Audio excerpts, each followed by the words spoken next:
You can't talk about cybersecurity without talking about technology. And when engaging with policymakers, it's helpful for human rights defenders to understand the basic concepts of this domain.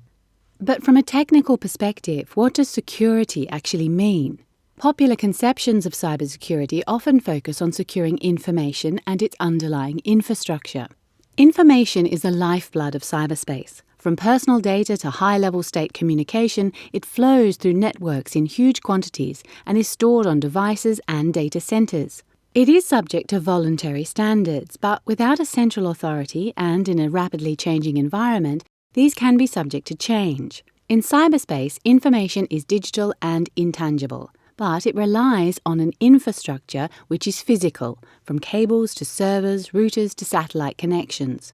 Data and metadata in cyberspace can be vulnerable at different points and be undermined in different ways. It can be copied, modified, or made inaccessible, or its origin could be faked, a violation of authenticity.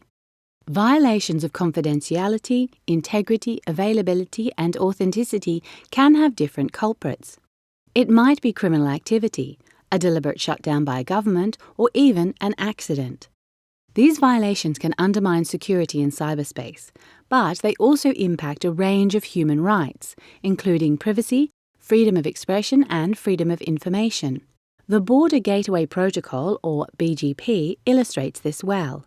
This refers to the set of rules which enables communications between large networks.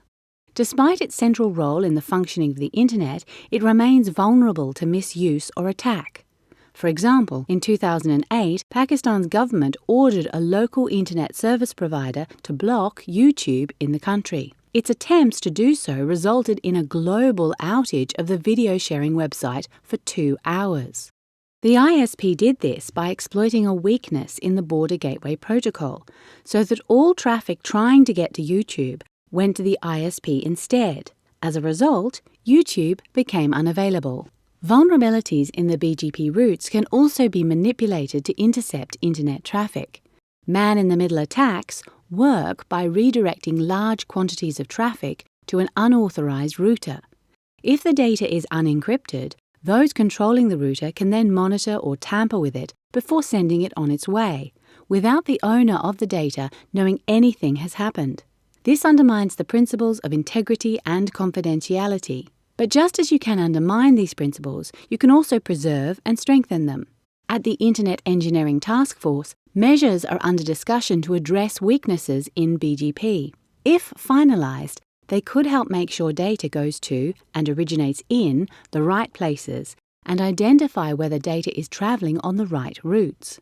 This makes it less likely that traffic will be inadvertently intercepted or blocked, and will help make sure confidentiality, integrity and availability, and the human rights which depend on them, are respected on a technical level. Security can also be built into products and services by design. Apple and WhatsApp's adoption of default end-to-end encryption is a good example. Other tools include SSL, TLS, encryption of emails, and certificate pinning in browsers. The stakes couldn't be higher. Today, the Internet isn't just a communications network. It's a network for industrial control systems, healthcare, and in some countries even voting. As our reliance on networked systems and technology increases, the risks associated with insecure networks also increase. The Internet of Things is about to usher in a whole new universe of connected objects. This will pose huge challenges for both security and human rights. A big part of the solution is technical, as we've seen, but it's not the whole picture. Let's look again at the incident in Pakistan. After a few hours, YouTube was restored at the global level by a technical fix. But in Pakistan itself, the censorship order didn't go away, and YouTube remained blocked there until the offending content was removed. This shows that technical solutions are not enough. Security in cyberspace will only be possible with a holistic approach, which means robust technical measures and standards bolstered by rights-respecting policies and laws, responsible business practices, and education.